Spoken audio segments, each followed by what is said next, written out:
பக்கத்தின் மேல் தற்பொழுது நின்று கொண்டிருக்கிறோம். இங்கிருந்து பார்த்தால் மனித தலைகள் ஏராளமாக தெரிகிறது. கடற்கரை சாலை முழுவதும் அந்த போராட்டத்தில் ஈடுபட்டிருக்கக்கூடிய இளைஞர்கள் அளிக்கக்கூடிய பறையினுடைய சத்தம் இங்கு எதிரொலிக்கிறது. வாகன இரைச்சலை தாண்டியும் இங்கு மோளம் கொட்டும் சத்தம் என்பது மிக அதிகமாக கேட்க முடிகிறது.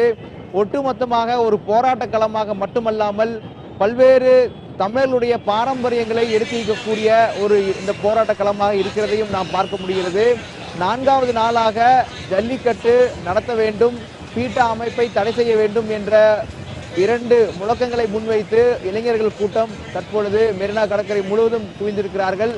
பல லட்சம் எண்ணிக்கை இருக்கும் என சொல்லலாம். இந்த பகுதியில் தற்பொழுது காலை முதலே பல்வேறு ஊர்களில் இருந்து அதிக எண்ணிக்கையிலான இளைஞர்களும் மாணவர்களும் தொடர்ந்து வந்து கொண்டிருக்கிறார்கள். இன்று பெரும்பாலான கல்வி நிறுவனங்களுக்கு விடுமுறை அளிக்கப்பட்டிருப்பதால் அதிகமான இளைஞர் கூட்டத்தை பார்க்க முடிகிறது. அது மட்டுமல்லாது ஜல்லிக்கட்டுக்கு பெருகியுள்ள ஆதரவை அடுத்து பெரும்பாலானவர்கள் குடும்பத்தோடு இங்கு வந்திருக்கிறார்கள், அதையும் பார்க்க முடிகிறது. மேலிருந்து பார்க்கும் பொழுது எண்ண முடியாத அளவுக்கு கூட்டம் என்பது இருப்பது, கண்ணுக்கு எட்டும் தொலைவிலும் அந்த கூட்டம் என்பது நின்று கொண்டிருப்பதை பார்க்க முடிகிறது.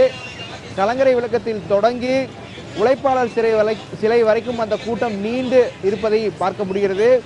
இந்த கூட்டத்திற்கு பாதுகாப்புக்காக சுமார் 5000 போலீசார் பாதுகாப்பிற்காக நிற்கிறார்கள். அது மட்டுமல்லாது இந்த கூட்டத்தை சேர்ந்த, அதாவது இந்த போராட்ட களத்தில் இருக்கக்கூடிய இளைஞர்களுடைய ஒருங்கிணைப்பாளர்களே போக்குவரத்தை சரி செய்கிறார்கள். அவர்கள் உண்டுவிட்டு கீழே போடும் குப்பைகளை இன்னொரு குழுவினர் வந்து தூய்மைப்படுத்துகிறார்கள். இப்படி பல வேலைகளை அங்குள்ள இளைஞர்கள் தொடர்ந்து செய்து கொண்டிருக்கிறார்கள். அதையும் நாம் பார்க்க முடிகிறது. கண்ணு கட்டிய தூரம் வரை மக்கள் தலை தெரிகிறது என்று நாம் சொல்லலாம்.